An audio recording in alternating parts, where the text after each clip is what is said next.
The quantum alarm pierced through the crystalline halls of the Vex'thari High Command like a scream from the void.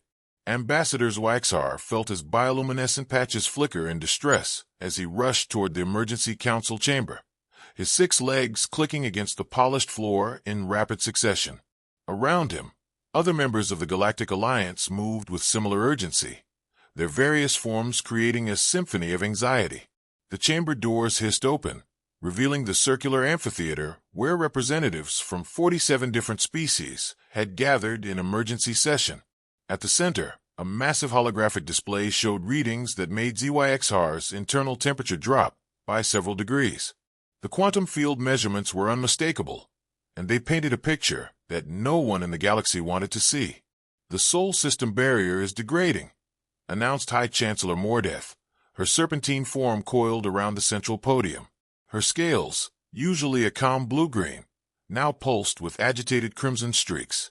"Our deep space monitoring stations detected the first fluctuations 72 hours ago. At the current rate of decay, the containment field will collapse completely within 6 standard cycles." A collective shudder ran through the assembly. Some delegates began whispering in their native tongues, while others sat in stunned silence. The Vex'thari delegate, a towering insectoid creature, raised one of his 4 arms. "How is this possible? The ancients told us the seal would hold for 10,000 years." "The ancients were wrong about many things," replied Chancellor Mordeth, her voice carrying the weight of millennia. "Or perhaps they lied to make the decision easier for our predecessors." Vex'thari found his voice, though it came out as barely more than a whisper. Have we made contact with the inner system? Do they know?" The question hung in the air like a toxic cloud. For 3,000 years, Earth had been cut off from all galactic communication, sealed behind a barrier that prevented any form of energy or matter from crossing its boundaries. The humans inside were as isolated as if they existed in a separate universe entirely. "Our probe attempts have all been repelled," admitted the Chancellor. "But our xenobiological analysis suggests they have not only survived but thrived. Population estimates indicate over 8 billion individuals now inhabit the planet." A Zilani delegate, her crystalline form refracting the chamber's light into prismatic patterns, spoke up with obvious terror. 8 billion of them? After what we saw 3 millennia ago? What have we done?" The holographic display shifted to show ancient archive footage, grainy and distorted by age. The images depicted scenes that had haunted the galaxy's collective memory for generations. Humans in primitive spacecraft, somehow tearing through advanced alien fleets with nothing but raw determination and impossible luck. Human soldiers walking through energy fields that should have liquefied their organic tissue. Human colonists surviving on worlds where no carbon-based life should exist. "The human anomaly," whispered someone in the back of the chamber, using the clinical term that had been coined to describe what no one fully understood. Chancellor Mordeth nodded grimly. "Exactly. When our ancestors made the decision to seal Earth, humanity was still using chemical rockets and had barely established orbital stations. They were primitives by galactic standards, but they had already demonstrated abilities that defied every law of physics we understood." The footage continued, showing research facilities where human subjects had been studied like laboratory specimens.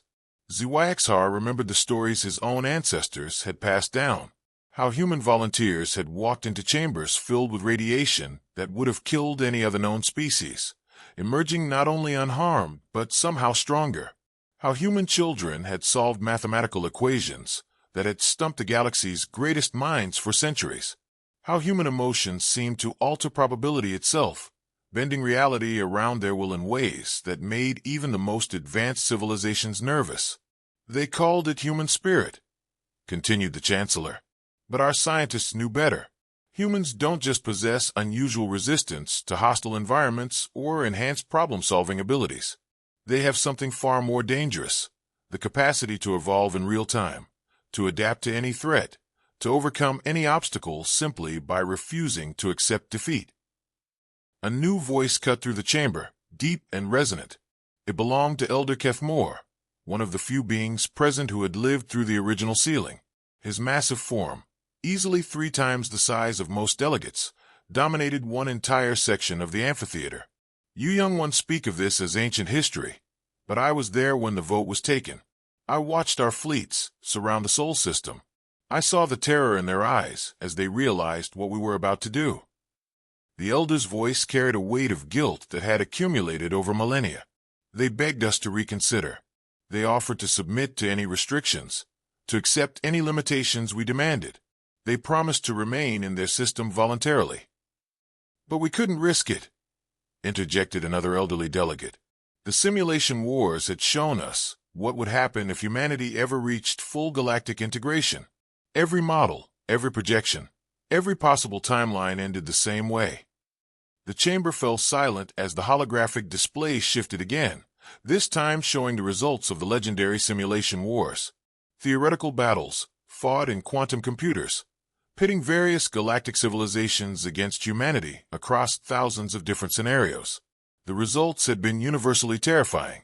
Humanity didn't just win these simulated conflicts, they achieved total galactic dominance in 94.7% of all scenarios, usually within 500 years of first contact. They weren't malicious, Elder Kethmore continued, his voice now barely audible. That was perhaps the most frightening aspect. In most simulations, human expansion was driven by curiosity, by a desire to explore and protect other species. They didn't conquer the galaxy through brutality or oppression. They simply inherited it because no other species could match their adaptability. Vex'thari felt a chill run through his nervous system, and now the seal is failing. Yes, confirmed Chancellor Mordeth, and our intelligence suggests they've used their 3,000 years of isolation productively. Long-range scans indicate technological signatures that we cannot identify or explain. They've clearly advanced far beyond what they were when we sealed them away. The implications hung heavy in the chamber. A species that had been terrifyingly adaptable with primitive technology had now had 3 millennia to develop in complete isolation, free from outside influence or limitation.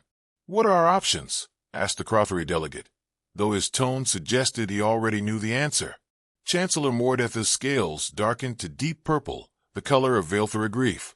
We have 6 cycles to either find a way to reinforce the seal, or prepare for the return of humanity to galactic civilization. Given our current technological capabilities and the rate of barrier degradation, reinforcement appears impossible. Then we prepare for war, suggested another delegate. No, Elder Kethmore said firmly. That was never an option. The simulation wars proved that beyond any doubt, if humanity returns to the galaxy, we will have to find another way to coexist. The chamber erupted into debate, dozens of languages creating a cacophony of fear and uncertainty. But beneath all the noise, one terrible truth remained unspoken. They had betrayed an entire species out of fear, and now that species was about to return with 3,000 years of accumulated knowledge, technology, and very likely anger. As the arguments raged around him, Vex'thari stared at the readings, showing the soul barrier's continued degradation. Somewhere beyond that failing field, 8 billion humans were about to discover that they had been prisoners in their own solar system, sealed away by the very civilizations that had once claimed to welcome them to the galactic community. The return of humanity was no longer a question of if, but when. Dr. Sarah Chen pressed her palm against the observation deck window of Luna Station, watching the impossible Aurora dance across Earth's upper atmosphere. For 6 months now, the phenomenon had grown stronger each day. Sheets of energy that defied every principle of atmospheric physics she'd learned during her 30 years as a xenobiologist. The colors were wrong, the patterns too geometric, and the energy readings suggested sources that simply shouldn't exist. Still no word from the deep space arrays? She asked without turning around. Her research partner, Dr. James Mueller, looked up from his quantum resonance scanner with frustration etched across his weathered features. Nothing. Every probe we've sent beyond the heliopause has simply vanished. No debris, no error signals, no data streams. They reach approximately 47 astronomical units from Sol, and then nothing. Sarah finally turned from the window, her reflection briefly overlapping with the strange lights beyond. At 45, she had dedicated her life to the search for extraterrestrial intelligence, convinced that humanity's isolation in the cosmos was merely a matter of insufficient technology or patience. The irony wasn't lost on her that their most significant discovery might be that something was actively preventing them from making contact with the outside universe. "The pattern analysis is complete," announced Dr. Yuki Tanaka from her position at the main console. The young quantum physicist had been working around the clock to decode the mathematical structures hidden within the Aurora's movements. "The energy signatures aren't random. They're responsive." Sarah moved to stand behind Yuki's chair, studying the complex equations flowing across multiple screens. "Responsive to what?" "To us. To human activity. Every major population center on Earth shows correlation spikes during periods of high electromagnetic output. When Beijing fires up their new fusion reactors, the Aurora intensity increases. When the European Space Consortium launches their weekly supply runs, the patterns shift to match the flight paths." James set down his scanner with a heavy thud. "That's impossible. Aurora phenomena are caused by solar-wind interaction with planetary magnetic fields. They can't respond to surface activity with that kind of precision and timing." "These can," Yuki insisted, highlighting specific data points. "Look at the temporal correlation. The response time is instantaneous, not delayed by the speed of light. Whatever is generating these patterns is either monitoring us in real time or—" She paused, searching for words, "or it's somehow connected to human consciousness itself." The implications sent a chill through the small research team. For months, they had been documenting anomalies that challenged their understanding of physics, biology, and astronomy. Probe failures beyond the heliopause were just the beginning. Radio telescopes detected no extraterrestrial signals, despite possessing the sensitivity to monitor thousands of star systems. Deep space observation revealed stellar arrangements that seemed impossibly static, as if the entire visible universe had been frozen in place. "There's something else," Sarah said quietly, pulling up her own research files. "I've been analyzing the biological samples we've collected from the Aurora-exposed regions. The results are unprecedented." She activated the holographic display, showing cellular structures that defied classification. "These are human tissue samples from volunteers who spent extended periods in the Aurora zones. Their DNA shows modifications that shouldn't be possible through natural evolution." The cellular imagery rotated slowly, revealing intricate modifications at the molecular level. New proteins that didn't exist in any terrestrial database, neural pathways that form geometric patterns, and most disturbing of all, cells that seem to generate their own energy through unknown mechanisms. "The subjects reported enhanced cognitive abilities," Sarah continued. "Improved pattern recognition, mathematical intuition that borders on precognitive, and in several cases, what can only be described as technopathic abilities." "Technopathy," James repeated, his scientific skepticism warring with the evidence before him. "The ability to interface with electronic systems through direct neural contact. 3 subjects demonstrated the capacity to access computer networks, modify software, and even reprogram quantum processors without any external interface devices." Yuki leaned back in her chair, her face pale. "Sarah, what are you suggesting? That the Aurora is somehow evolving us?" Before Sarah could respond, alarms began blaring throughout Luna Station. The Aurora beyond the observation deck suddenly intensified, transforming from gentle waves into violent columns of energy that stretched from Earth's surface to the edge of space. Emergency lighting bathed the research bay in red as the station's artificial gravity fluctuated. "All stations, this is Commander Harrison," came the voice over the intercom. "We're detecting massive energy surges throughout the solar system. All personnel report to emergency stations immediately." Sarah grabbed her portable scanner as they rushed toward the command center. The corridors filled with personnel moving with practiced efficiency, but she could see the fear in their faces. Whatever was happening now was beyond anything they had prepared for. The command center buzzed with activity as dozens of specialists monitored systems throughout human space. Commander Harrison, a veteran of the Mars colonial wars, stood at the central display watching real-time feeds from monitoring stations across the solar system. "Report," Sarah called out as her team entered. "The energy field surrounding our system is destabilizing," Harrison replied without taking his eyes off the display. "Every monitoring station from Mercury to Pluto is detecting the same phenomenon. The barrier that's been blocking our deep space probes is collapsing." "Barrier?" James stepped forward. "What barrier? We never detected any." "Because it's been there our entire lives," Harrison interrupted. "Dr. Chun, your Aurora research was just the visible manifestation. We've been living inside a containment field that encompasses the entire Sol system." The main display shifted to show a three-dimensional map of local space, with a spherical grid overlay extending far beyond Pluto's orbit. Energy readings indicated a massive structure surrounding them, a prison made of forces they were only now beginning to detect. "How long?" Sarah asked, her voice barely a whisper. "Unknown. Could be centuries, could be millennia.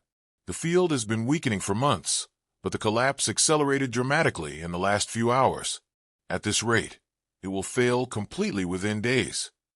Yuki was already at a console, running calculations. "Commander, if this field has been in place for generations, then everything we know about our cosmic environment could be false. The stars we observe, the lack of extraterrestrial signals, our apparent isolation. All artificial," Harrison confirmed grimly. "We've been living in a controlled environment, cut off from the real galaxy." The implications crashed over Sarah like a tsunami. Humanity's entire understanding of their place in the universe had been a lie. They weren't alone because life was rare or because they hadn't developed sufficient technology to detect it. They were alone because something had deliberately isolated them. But why? James demanded. Who would do this? And why are they letting us out now? Before anyone could respond, the communication arrays throughout the command center crackled to life. Static filled the air for several seconds, and then something impossible happened. Voices began to emerge from the noise, speaking in languages that no human had ever heard, but that somehow felt familiar. "Containment breach confirmed. Human population has reached critical mass. Evolutionary acceleration beyond projected parameters. Council emergency session authorized. Prepare for contact protocols." Sarah felt her knees go weak as the truth became undeniable. They weren't alone in the universe. They had never been alone. Something had been watching them, studying them, keeping them contained like specimens in a laboratory. And now, for reasons they couldn't yet understand, that containment was ending. "Commander," Yuki called out, her voice trembling as she studied her quantum resonance readings. "I'm detecting massive gravitational distortions beyond the barrier. Ships, sir. Thousands of them." Harrison's face went ashen. "Ships? Artificial constructs of enormous size. They've been out there the entire time, just beyond our prison walls." The aurora outside intensified to blinding levels, and for a moment, every human in the command center felt something change deep within their cellular structure. The modifications Sarah had detected in her subjects weren't limited to those directly exposed to the aurora. Every human in the solar system was changing, evolving, becoming something more than they had been. Whatever had kept them contained was about to face 8 billion humans, who were no longer entirely human. The real question was whether their captors were prepared for what they had created. High Admiral Vex'thari floated in the zero-gravity command sphere of the dreadnought Eternal Vigilance, her translucent body pulsing with bioluminescent anxiety patterns. Through the sphere's transparent aluminum walls, she could see the assembled fleet. Over 3,000 warships from 47 different civilizations, all maintaining a careful perimeter around the Sol system's failing containment field. "Status report from all battle groups," she commanded, her voice transmitted directly through neural link to her bridge crew. The responses came in a cascade of different languages, all carrying the same underlying tone of barely controlled panic. The Vex'thari Third Fleet reported full weapon systems online, but acknowledged that their plasma cannons had proven ineffective against human-modified technology in previous simulations. The Zalani crystal ships transmitted harmonic frequencies, indicating maximum defensive posture. The ancient Vorthak, beings of pure energy who rarely involved themselves in physical conflicts, had manifested in greater numbers than anyone had seen in over a millennium. "Admiral," called out our tactical officer, a young Vex'thari whose bioluminescent patterns flickered with fear. "Long-range sensors are detecting movement within the Sol system. Multiple large structures are changing position." Vex'thari propelled herself to the main tactical display, studying the readings with growing concern. "Clarify large structures. Unknown configurations, Admiral. They appear to be artificial constructs, but the energy signatures don't match any known human technology from our historical databases. Some of them are substantial. The largest appears to be approximately 40 kilometers in length." The command sphere fell silent except for the soft hum of life support systems.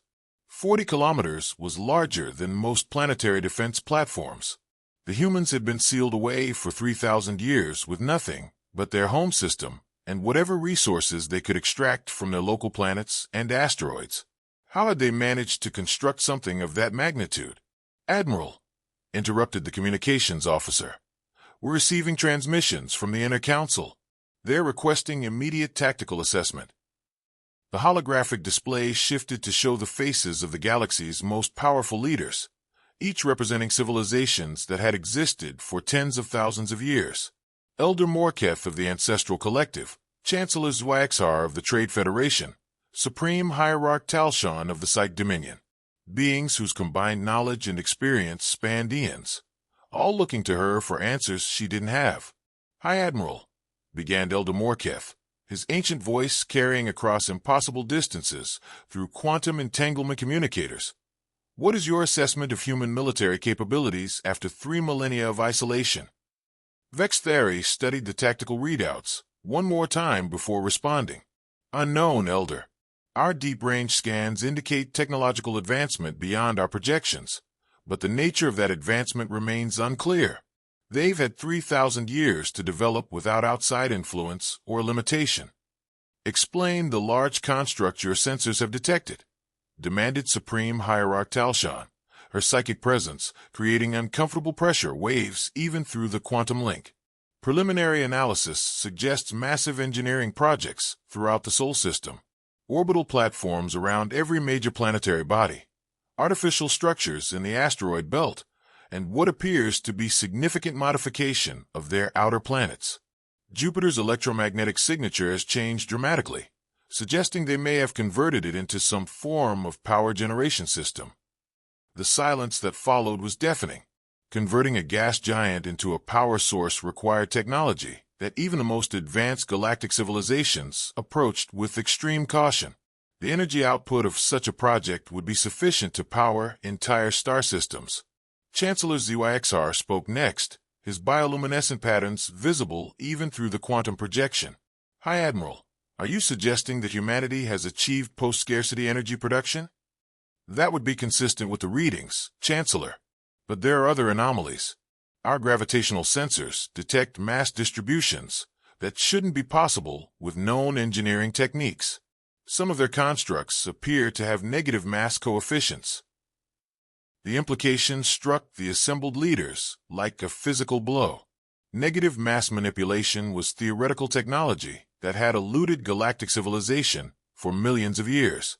It was the holy grail of physics, enabling faster-than-light travel, artificial gravity, and energy generation that bordered on magical. "Admiral," interrupted her sensor specialist, "the containment field is reaching critical instability. Estimated time to complete collapse, 14 hours, 37 minutes. Vex'thari felt her internal temperature drop several degrees. "All battle groups, implement Formation 7. Defensive perimeter at maximum safe distance. Under no circumstances are any units to cross into Sol system space without direct authorization." As her fleet repositioned itself, Vex'thari couldn't shake the feeling that they were making a fundamental error. The assembled armada represented the combined military might of nearly 50 civilizations, enough firepower to sterilize entire star systems. But the simulation wars had proven that raw firepower meant nothing against human adaptability. "Admiral, we're detecting new energy signatures from the human constructs," reported the tactical officer. "They appear to be powering up." The main display zoomed in on the Sol system, revealing details that made Vex'thari circulation systems nearly shut down in shock. The massive constructs weren't just space stations or defensive platforms. They were moving with purpose and coordination that suggested a level of artificial intelligence that surpassed anything in the Galactic database. "Those aren't ships," she whispered. "They're organisms." Her assessment team clustered around additional displays, running advanced analysis on the sensor data. The constructs showed biological signatures mixed with technological components in ways that challenged every known classification system. They weren't built, they were grown. "Admiral," called out the xenobiology specialist, "I'm detecting DNA markers that match archived human genetic patterns, but heavily modified. These constructs appear to be hybrid biological technological entities, with human neural networks integrated into their control systems." The command sphere erupted in shocked exclamations from multiple species. Biological technological integration on this scale was considered impossible by most galactic civilizations. The neural complexity required would exceed the processing power of entire planets. "They've merged with their technology," Vex'thari said, more to herself than to her crew. 3,000 years of isolation, and they've become something entirely different. The quantum communicator crackled to life again, this time carrying a signal from an unexpected source. Elder Kethmore, the ancient being who had lived through the original sealing of Earth, materialized as a holographic presence in the command sphere. "Hi, Admiral, I must speak with you directly," he said, his voice carrying an urgency that Vex'thari had never heard before. "Of course, Elder. You have full authorization. Admiral, there's something the current council doesn't know. Something that was classified at the highest levels during the original containment decision. The real reason we sealed Earth wasn't just because of human adaptability or their potential for galactic dominance." Vex'thari felt a chill that had nothing to do with the ship's environmental systems. "What are you saying, Elder?" "The humans we studied, the ones who showed impossible abilities and rapid evolution, they weren't aberrations. They were children, Admiral, juveniles of their species. We never encountered adult humans during our initial contact period." The command sphere fell into absolute silence as the implications sank in. Every assessment, every simulation, every projection had been based on studying human children and adolescents. The beings who had demonstrated reality-bending abilities and technological intuition that defied understanding had been immature members of their species. "Elder," Vex'thari asked, her voice barely functioning, "what happens when humans reach full maturity?" "We don't know," Kethmore admitted. "We were too afraid to find out. But Admiral, our calculations suggest that with their current population of 8 billion and 3,000 years of advancement, there may now be fully mature humans among them." The main display chimed with an incoming transmission from the Sol system. For the first time in 3 millennia, humanity was about to speak to the galaxy that had imprisoned them. Vex'thari stared at the communication request, knowing that accepting it would change everything. But as the containment field continued to weaken and the massive hybrid constructs continued to power up, she realized that everything was about to change regardless. The children of Earth had grown up, and they were about to introduce themselves to their captors. The transmission began as a simple audio signal, but within seconds it had evolved into something far more complex. Dr. Sarah Chun watched from Luna Station's communication center as the incoming data stream transformed their receivers, upgrading their hardware in real time through methods that defied every principle of engineering she understood. "They're rewriting our systems," Dr. Mueller whispered, staring at displays that now showed information in configurations no human had designed. "The signal isn't just carrying data, it's actively improving our ability to receive it." Commander Harrison stood transfixed as the main viewer flickered to life, revealing not the interior of an alien ship, but what appeared to be a vast chamber filled with beings beyond imagination. Creatures of crystal and light, massive insectoid forms, serpentine entities that seemed to exist in multiple dimensions simultaneously. At the center of the gathering, a translucent humanoid figure addressed them directly. "Greetings, children of Earth," the being said, its voice somehow speaking perfect English despite clearly not possessing human vocal apparatus. "I am High Admiral Vex'thari of the Galactic Perimeter Fleet. We have been watching your development." Sarah stepped forward, her scientific training warring with the emotional impact of humanity's first contact with extraterrestrial intelligence. You've been watching us? For how long? 3,000 of your years, Vex'thari replied, and the weight of that statement settled over the command center like a physical force. We are the ones responsible for your containment. We sealed your system to protect the galaxy from what you might become. The admission hit like a thunderbolt. Humanity's isolation hadn't been an accident of cosmic evolution or a failure of their technology. They had been deliberately imprisoned by the very beings who now claimed to be greeting them. Protect the galaxy from us? Commander Harrison demanded, his military bearing asserting itself despite the unprecedented situation. We were barely capable of orbital flight when your containment began. What possible threat could we have posed?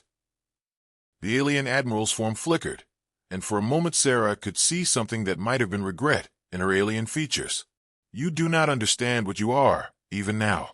When our civilizations first encountered humanity, your species demonstrated abilities that violated our understanding of physical law. Your children solved equations that had puzzled our greatest minds for millennia. Your soldiers survived in environments that should have killed any carbon-based life form. Your explorers adapted to alien worlds faster than our own colonists adapted to their homeworlds. Dr. Tanaka had been quietly recording and analyzing the transmission data. She looked up from her console with an expression of dawning horror. Sarah, the signal strength is increasing exponentially, but it's not coming from outside the system. It's being amplified by something here, something integrated into our communication networks. The realization sent chills through the research team. Whatever modifications the Aurora had made to human biology, they extended to human technology as well. Their systems weren't just being upgraded by the alien signal, they were actively participating in the communication, enhancing it beyond its original capabilities. Admiral, Sarah said, addressing the alien directly, you mentioned that we don't understand what we are. What did you mean? Vex'thari's form seemed to solidify, as if the conversation was strengthening the connection between their species. Your people call it evolution, adaptation, human spirit, but our xenobiologists identified it as something far more significant. Humanity doesn't just adapt to new environments or challenges. You actively reshape reality to accommodate your needs. The command center fell silent as the implications sank in. Reshape reality? Harrison repeated. Probability manipulation, quantum field alteration, direct influence over fundamental forces through conscious intent. What your people accomplished through determination and willpower, our civilizations require massive technological resources to achieve. You do it instinctively, without even realizing it. Dr. Mueller stepped forward, his face pale. That's impossible. If humans had those kinds of abilities, we would have detected them through scientific study. Would you? Another voice interrupted. This one belonged to a massive crystalline entity that seemed to refract light in impossible ways. Your species has been unconsciously suppressing your own abilities to maintain stable societies, but isolation has allowed those abilities to develop unchecked. Sarah felt something shift in her perception, as if a veil was being lifted from her awareness. Around the command center, displays began showing information that hadn't been there moments before. Quantum field readings, probability matrices, consciousness interface protocols, data that their instruments shouldn't have been able to detect, much less display. The Aurora, she whispered. It wasn't just changing our biology. It was teaching us to access abilities we always possessed. Correct, Vex'thari confirmed. The containment field served a dual purpose. It prevented your expansion into the galaxy, but it also created a pressure environment that would accelerate your species' development. We needed to understand what you would become. Commander Harrison's expression darkened. You experimented on us. For 3,000 years, you used our entire species as laboratory subjects. Yes, the Admiral admitted without attempting to justify or deny the accusation. But the results exceeded our worst projections. Our current scans indicate that your population has produced individuals whose reality manipulation abilities approach those of the ancients. The name sent a ripple of reaction through the alien assembly visible on the screen. Sarah noticed that several of the beings seemed to shrink back when the ancients were mentioned. Who were the ancients? She asked. The previous apex species in our galaxy, explained a serpentine creature with multiple heads. They possessed abilities similar to those emerging in your population. They could reshape matter with thought, travel instantaneously across galactic distances, and alter the fundamental constants of physics within localized areas. What happened to them? The silence that followed was pregnant with implications. Finally, Vex'thari spoke again, her voice carrying a weight of historical trauma. They transcended physical existence approximately 50,000 years ago. Some say they evolved beyond the need for material form. Others believe they simply lost interest in corporeal reality. But before they departed, they left behind technologies and knowledge that our civilizations still struggle to comprehend. Dr. Tanaka looked up from her analysis with growing excitement. Sarah, I'm detecting massive energy buildups throughout the solar system. Every human settlement, every space station, every orbital facility is resonating with the same quantum frequencies we've been measuring in the Aurora phenomena. The implications were staggering.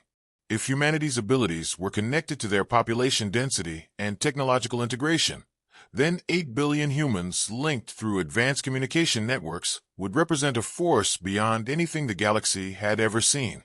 Admiral, Sarah said, her voice steady despite the magnitude of what she was about to say. Your containment didn't just fail because of technological breakdown, did it? It failed because humanity has reached a critical threshold. Vex'thari's form seemed to flicker with what might have been fear. Our projections suggest that your species has achieved sufficient population density and technological integration to consciously access reality manipulation abilities on a planetary scale.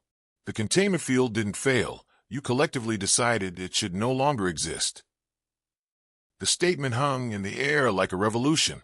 Humanity hadn't been freed by their captors or rescued by technological advancement. They had unconsciously chosen to break free, and reality had bent to accommodate their will. Around the command center, Sarah could see the change beginning. Her colleagues' eyes held new awareness, as if they were suddenly conscious of abilities they had always possessed but never acknowledged.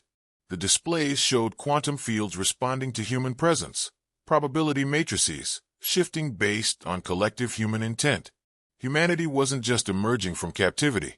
They were awakening to their true nature as reality shapers, beings whose combined will could alter the fundamental structure of the universe itself. The galaxy's greatest fear was about to become reality. Reality twisted around Luna Station as 8 billion human minds suddenly became aware of their true nature. Dr. Sarachin felt the change like lightning through her nervous system. Not painful, but overwhelmingly transformative. Around her, colleagues who had been ordinary scientists moments before now stood with eyes that held the depth of cosmic understanding. Through the observation windows, Earth glowed with new purpose. The Aurora had evolved beyond atmospheric phenomenon into something that connected every human consciousness across the planet. Cities pulsed with synchronized energy patterns, and orbital stations moved with fluid grace that defied conventional propulsion physics. Sarah, Dr. Tanaka whispered, her voice carrying harmonics that hadn't existed in human speech before. I can see the quantum substrate, the fundamental code that maintains reality structure, and we can modify it. On the main display, the alien fleet maintained their perimeter, but Sarah could sense their terror even across impossible distances. High Admiral Vex'thari's image flickered with instability as the communication link evolved beyond simple audiovisual transmission into something approaching true telepathic contact. Children of Earth, the Admiral said, her voice now carrying the weight of speaking for 47 civilizations.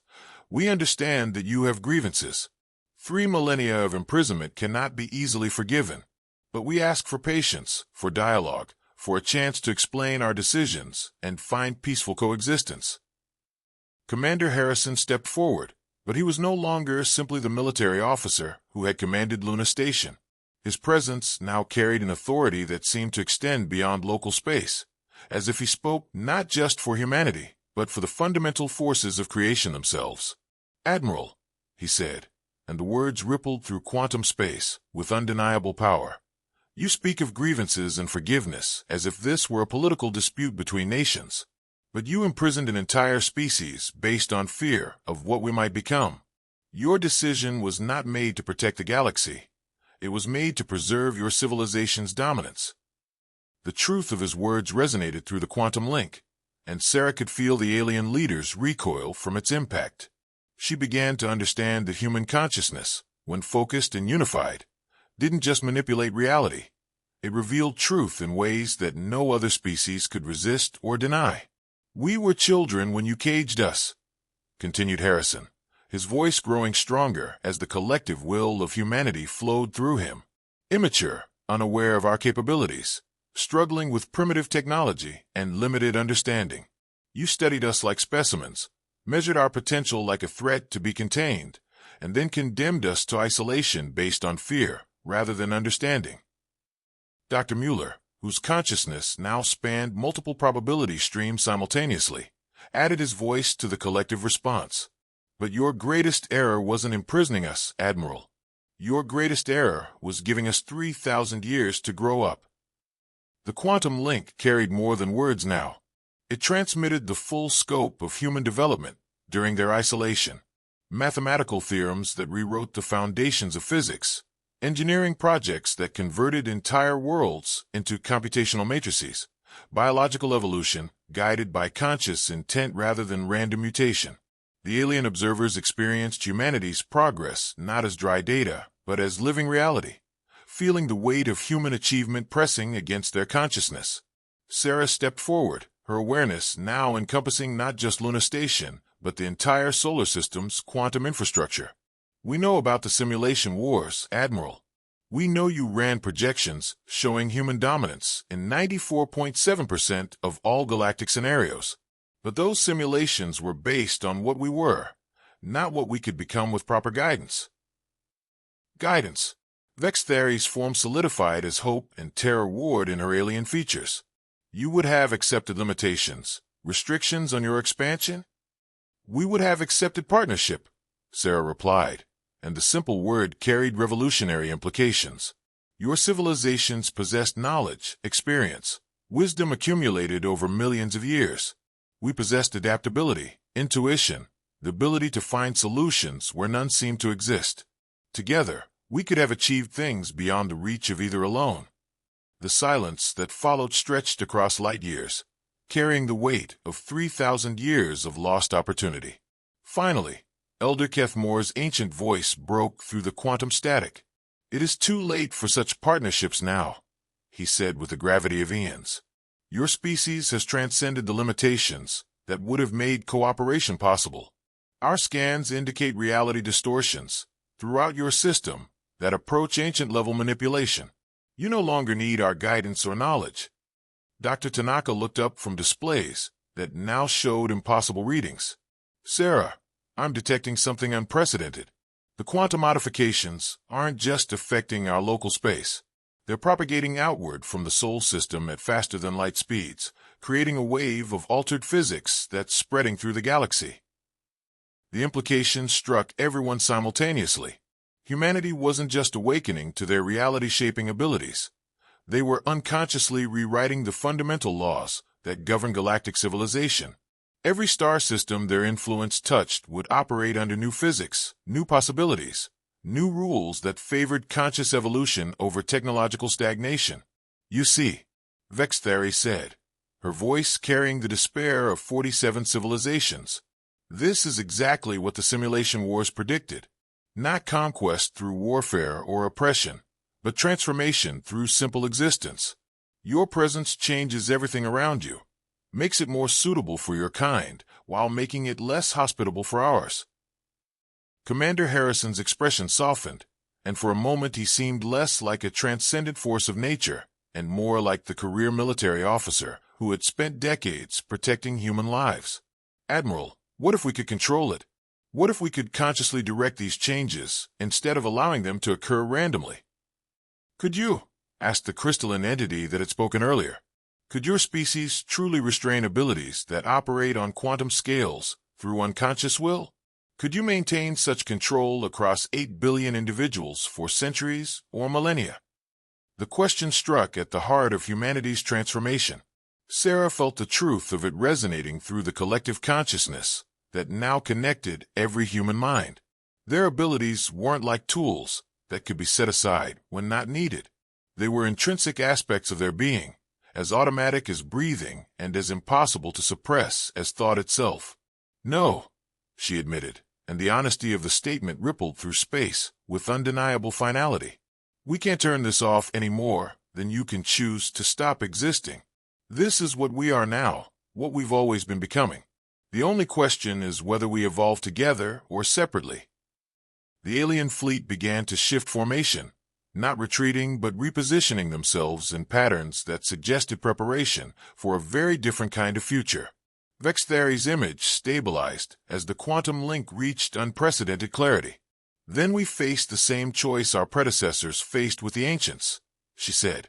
"Accept transformation or seek isolation of our own." "What did your predecessors choose?" Harrison asked. "They chose service," Elder Kethmore replied. "When the ancients' influence became too overwhelming, when reality itself began to reshape around their consciousness, the younger species chose to serve as their instruments in the physical universe. They became extensions of ancient will, carrying out purposes they could barely comprehend." Sarah felt a chill of understanding. "And when the ancients transcended physical existence, we were left behind," Vex'thari confirmed. Civilizations that had defined themselves entirely by service to transcended beings, suddenly without purpose or direction.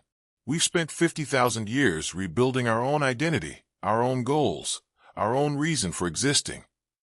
The weight of history settled over the quantum link like a shroud.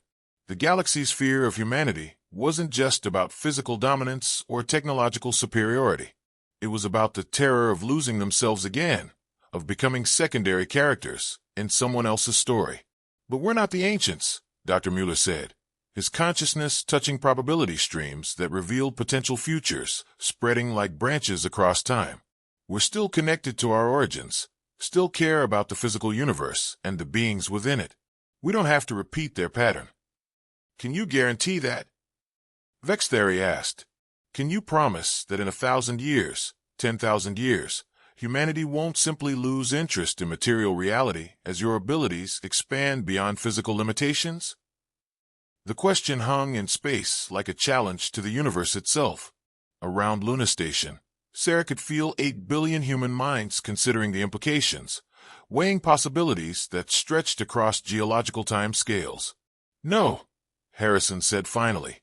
"We can't make that guarantee any more than you could promise that your civilizations will never again choose fear over understanding.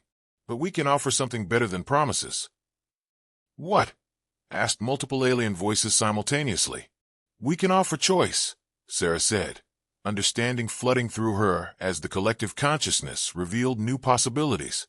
"Not service or dominance, not isolation or absorption. We can offer transformation that preserves identity while expanding possibility." The quantum link carried more than words now.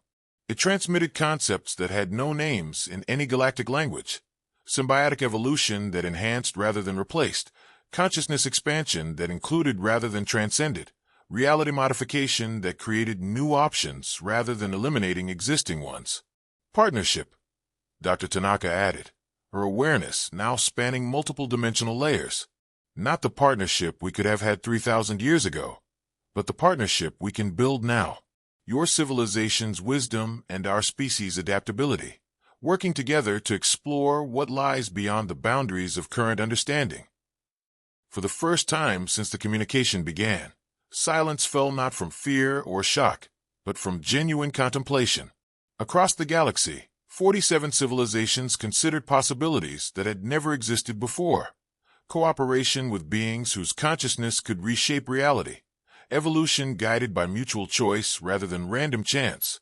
Exploration of cosmic mysteries that required both ancient wisdom and transformative ability.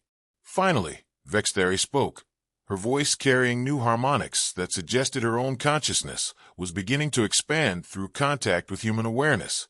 "Children of Earth," she said, and the title no longer carried condescension but acknowledgement. "You offer us something unprecedented. the choice to grow beyond what we are without losing what we have been. But such transformation cannot be reversed. If we accept this partnership, there will be no returning to the galaxy we have known. There was no returning anyway, Harrison replied gently. The moment the containment field fell, the moment humanity awakened to our true nature, the old galaxy ended. The only question now is whether the new one includes all of us, or just some of us.